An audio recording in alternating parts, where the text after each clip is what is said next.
សូមគោរពជំរាបសួរពុកម៉ែបងប្អូនស្វាគមន៍មកកាន់ Channel រាត្រីជួបខ្មោចនារាត្រីនេះរាត្រីជួបខ្មោចនឹងពំនាំរឿងរ៉ាវដើម្បីចែកជូនដល់ពុកម៉ែបងប្អូនសម្ដាប់កំសាន្ត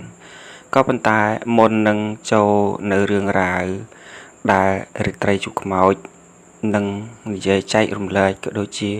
ជូនពុកម៉ែបងប្អូនស្ដាប់កំសាន្តក៏សូមចាត់ពុកម៉ែបងប្អូនជួយ Subscribe ឬក៏ជាវ Like Comment ដើម្បីជាការលើកទឹកចិត្តដល់ខ្ញុំបាទដើម្បីពំនាំយករឿងរ៉ាវថ្មីចែកជូនពុកម៉ែបងប្អូនស្ដាប់កំសាន្តរឿងរ៉ាវថ្ងៃនេះដែលយកមកចែកជូនពុកម៉ែបងប្អូនស្ដាប់កំសាន្តគឺជារឿងរ៉ាវមួយដែលតាក់ទងជាមួយនឹងព្រាយដែលវាកាត់ឡើងជាមួយនឹងបងស្រីម្នាក់ដែលគាត់មានឈ្មោះថាលីដាចឹងចង់ដឹងថាតើរឿងរ៉ាវទាំងនោះវាកាត់ឡើងបែបណាហើយនឹងគួរឲ្យខ្លាចកម្រិតណាសូមពុកម៉ែបងប្អូនចូលរួមស្ដាប់កំសាន្តជាមួយនឹងរាត្រីជួបខ្មោចរឿងរ៉ាវទាំងនេះបានកាត់ឡើងជាមួយនឹងបងស្រីលីដាដែលគាត់បាននិយាយថាវាកាត់ឡើងកាលពី3ឆ្នាំមុនរឿងរ៉ាវមួយនេះកាត់ឡើងដោយសារតែបាទបងស្រីលីដាហ្នឹងគាត់បានដោះមុនស្នេហ៍របស់ប្តីរបស់គាត់អញ្ចឹងគាត់ថារឿងហ្នឹងគឺកាត់ឡើងនៅពេលដែលគាត់បានជូនប្តីរបស់គាត់ហ្នឹងទៅរកគ្រូដើម្បីជួយដោះស្នេហ៍ដែលប្តីរបស់គាត់ហ្នឹងត្រូវស្នេហ៍របស់គេអញ្ចឹងនៅពេលដែលគាត់ដឹងថាប្តីរបស់គាត់ហ្នឹងត្រូវស្នេហ៍របស់គេគាត់ក៏បានរកគ្រូដើម្បីជួយបន្សាបស្នេហ៍ដែលត្រូវបានគេដាក់នៅលើប្តីរបស់គាត់ប៉ុន្តែមុននឹងបាទគាត់នាំប្តីរបស់គាត់ហ្នឹងដើម្បីទៅឲ្យគ្រូដើម្បីជួយបន្សាបស្នេហ៍ហ្នឹងគាត់បាននិយាយថារាត្រីមានន័យថានៅយប់មួយជាយប់ថ្ងៃខែដាច់ប៉ុន្តែខែដាច់នៅខែភ្លឺមិនមែនជាខែងងឹតទេអញ្ចឹងគាត់ថានៅថ្ងៃខែដាច់ហ្នឹងគឺជាថ្ងៃដែលគាត់បាននិយាយបានរៀបចំហើយនឹងតាក់ទងទៅខាងគ្រូដែលជាអ្នកបន្សាបស្នេហ៍នឹងថាថ្ងៃស្អែកគាត់នឹងនាំប្តីរបស់គាត់ហ្នឹងទៅឲ្យគាត់ជួយស្រោចទឹកដែលគ្រូមួយហ្នឹងគាត់ស្គាល់តាមរយៈមិត្តភ័ក្តិរបស់គាត់ដែលមិត្តភ័ក្តិរបស់គាត់ហ្នឹងគាត់និយាយថាគ្រូដែលបន្សាបស្នេហ៍ឬក៏មន្តអាគមឬអីផ្សេងតាក់ទងផ្លូវក្នុងហ្នឹងគឺគាត់ប្រកែហើយក៏ជាមីរបស់មិត្តភ័ក្តិរបស់គាត់ដែរអញ្ចឹងក៏គាត់ណែនាំទៅឲ្យបងស្រីលីដាហ្នឹងហើយនាំប្តីរបស់គាត់ហ្នឹងទៅឲ្យគ្រូហ្នឹងដើម្បីជួយបន្សាបស្នេហ៍អញ្ចឹងនៅពេលដែលគាត់បានលេខរបស់គ្រូម្នាក់ហ្នឹងហើយគាត់ក៏ខលតាក់ទងជាមួយនឹងគ្រូម្នាក់ហ្នឹងថាបាទចង់ឲ្យជួយដោះស្នេហ៍ដោះអំពើដែលគេបានធ្វើដាក់ប្តីរបស់គាត់ហ្នឹងហើយក៏បាននិយាយត្រូវគ្នាថាថ្ងៃស្អែកជាថ្ងៃល្អមានន័យថាជាថ្ងៃឆ្លងខែខ្មែរបាទអញ្ចឹងគាត់ថាអញ្ចឹងគ្រូហ្នឹងគាត់ថាស្អែកឡើងហ្នឹងត្រូវយកឲ្យគាត់ដើម្បីគាត់ជួយស្រោចទឹកជួយធ្វើពិធីដើម្បីដោះស្នេហ៍ចេញពីប្តីរបស់គាត់ដែលត្រូវបានគេដាក់អញ្ចឹងជប់ឡើងហ្នឹងគាត់ថានៅយប់ថ្ងៃខែដាច់បាទជាខែភ្លឺហ្នឹងគាត់ថាគាត់បានទៅអង្គុយលេងនៅក្រៅផ្ទះរបស់គាត់អញ្ចឹងគាត់បញ្ជាក់ថានៅក្រៅផ្ទះរបស់គាត់គឺជាដីបាទសាឡាដែលដីធ្លីនៅក្នុងបរិវេណផ្ទះរបស់គាត់ហ្នឹងគឺធំក្បាល15ម៉ែត្រហើយបណ្ដោយប្រហែលជាខ្ទង់70ម៉ែត្រទៅ100ម៉ែត្រអញ្ចឹង tia miền tà mùi cứ tia bà quạt là khang mốc hai đây là khang cào nó cứ đây đại tục cháu đó bà miền đàm pring miền đàm chơi bà hay nâng smile đâu bà tích tích nơi khang cào nó ta có tha nơi đây bà quạt nó miền đàm chơi bà hay chỉ tông buồn đọc đàm thế hai cào với nó cứ nơi đây kia để cho hợp cho mùi nâng đầy quạt nó bà cái tia kia nó có miền đàm chơi đài bà hai chỉ tông đọc một phải đàm đài chẳng có tha nơi dục nặng quạt có ba anh tự quỳ lên nơi còi tia bà quạt nơi cái lại đây sẽ là miền bà đầy tục chào miền đàm chơi miền ấy nắng có tha có từng quỳ lên bà hai chỉ tông màu đập mùi châu đập pi dục nắng chẳng có tha nơi về đại quạt quỳ lên tao vốn còn quỳ lên tại anh bà nơi khang còi nắng có tu còi má có quạt bà đây bà quạt nắng mau quỳ lên cho mùi chẳng có tha nó quỳ lên cho mùi khnia bà dày lên dày cho mùi khnia nơi khang còi nắng bà chỉ tông đập đập rừng một hay tì đi có tha nó về đại còn quỳ hái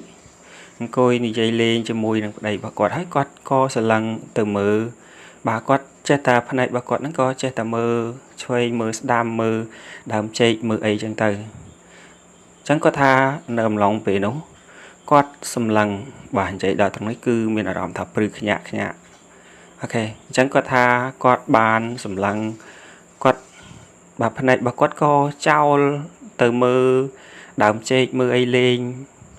bị pruối vì đam chơi nơi tol một quạt cùi nâng xả trời hay quạt cùi non mà chỉ hiến cứ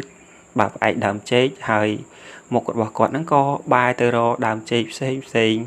đây là non bà được viên đầy bà quạt hay nâng đầy bà kê nâng ấy chẳng có tha nước về đại quạt cùi bà sẽ lăng mơ cho mưa lắm có sao tắc hơi bà đam chết đại nơi khang đầy kì nâng từ vốn có thác hơi việc tha bà lọn phần này miền tha bà lòng phần này đại đàm chạy nó cứ thòm đá dương ở ai mơ thlu vì mình riêng từ mình chỉ riêng này ta có tha nó về đại quạt sờ lặng từ mơ đàm chạy nó cứ quạt khơi đàm chạy nó cứ miền là việc tha bà lòng phần này pi bà mơ thlu pi đàm chạy nó tới khơi phơi nơi cào đàm chạy vì pruy nơi cào tiền nơi ấy nó miền phơi miền bà lư pool ấy đài trang pi tia kê xây thì nó có tha tao vốn có mơ đàm chạy nó cứ mơ tới khơi việc thà phần này cả lon pì việc thà mình phần này mình nói là việc thà được liệt bà mình nói chứ đài bà mơ tới cứ bà lọt đài cả lon pì nó bà lọt đài bà hầu nó có tha mơ tới thlu tới đo cào ấy mới tha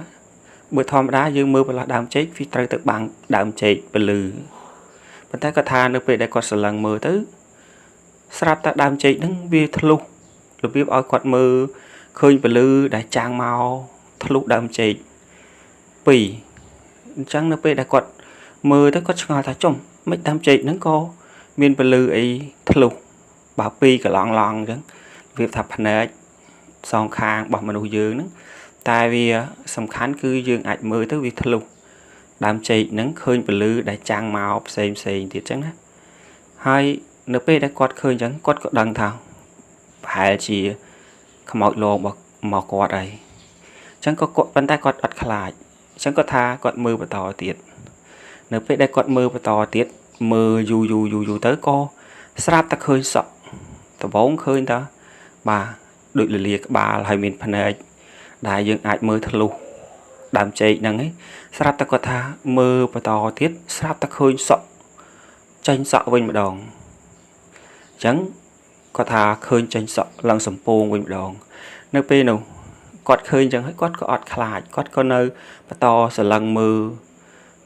từ vía nước bên đây quạt mơ từ vía quạt can ta sẽ lần tới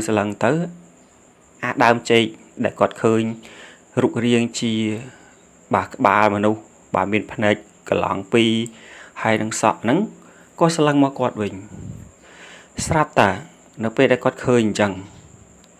គាត់ក៏អត់ខ្លាចដែរគាត់នៅព្យាយាមស្រឡឹងមើលទៀតគាត់អត់អស់ចិត្តថា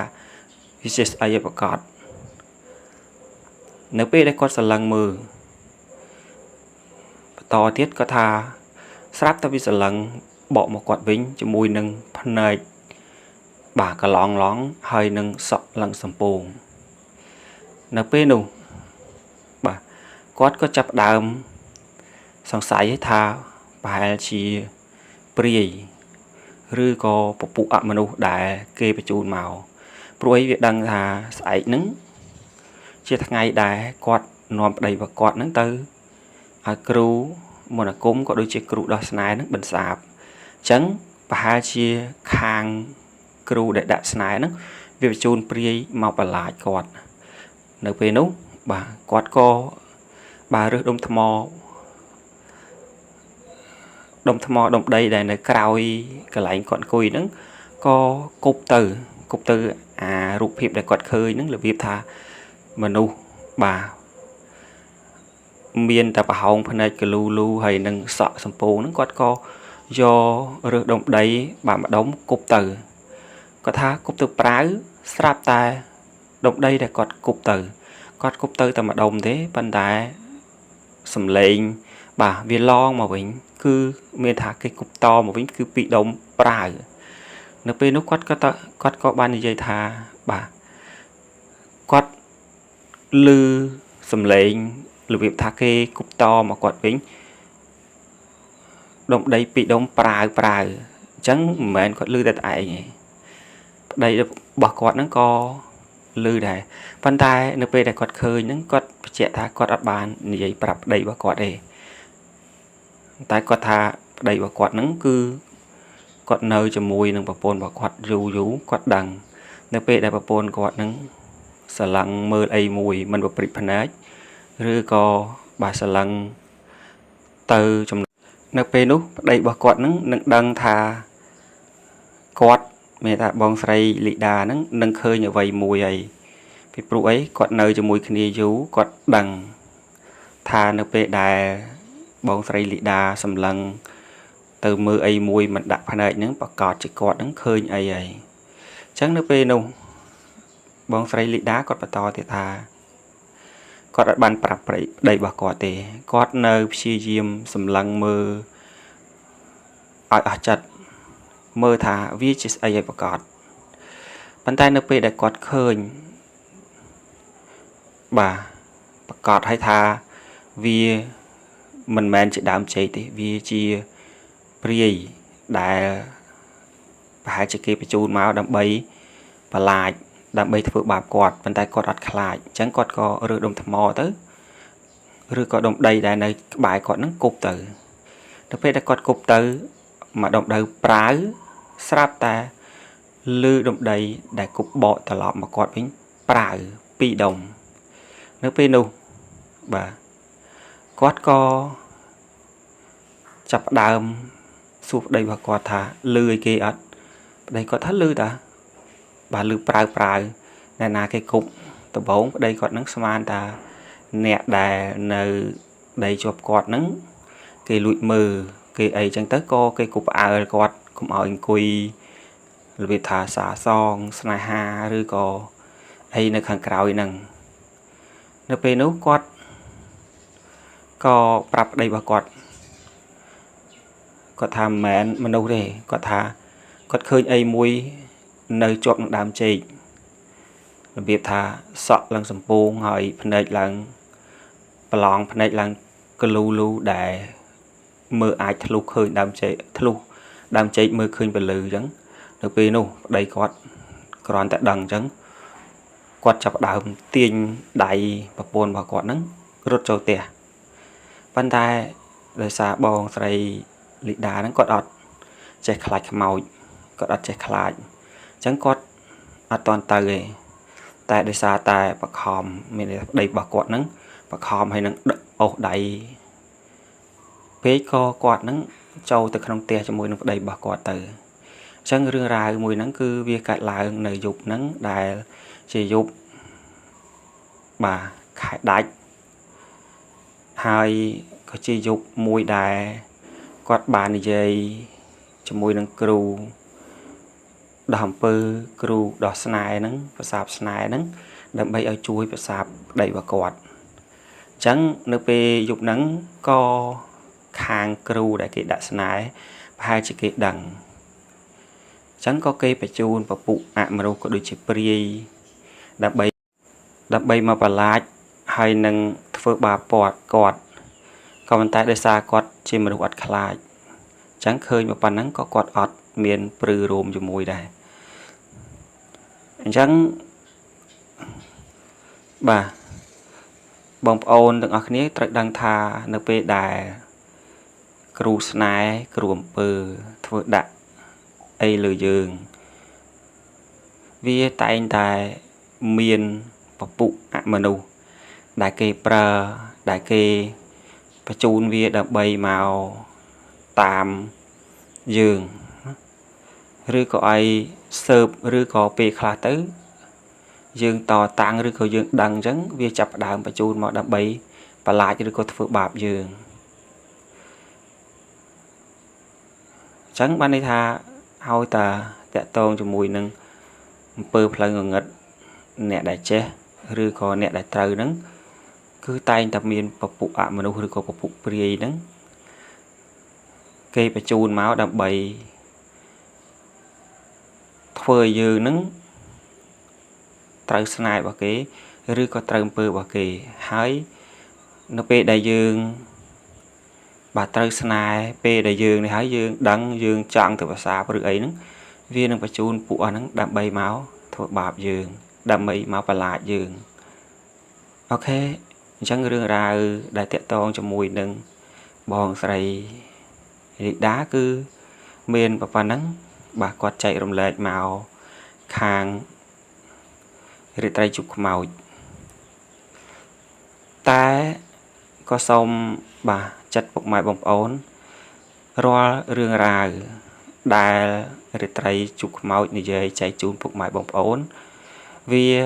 mình men cho bên trang tha bà ta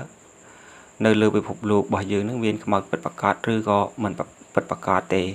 phía trái từ lư ca chu bật bỏ bọc cồn mà nè hai ca chạy rồng lệ ní cron ta chi ca chạy rồng lệ đập bay đập cầm sán tại bà nông mình tầm ra ở bọc mái bông ổn chứ tha nơi lưu lục ní viên mật rư gọ tệ việc con ta chia rương rải mũi đài đôi chi rương rải đài cha cha như vậy bà ơi dương đáp ca bị dương được mình xôm bọc mai bông ổn đáp đòi ca bị chà ra nà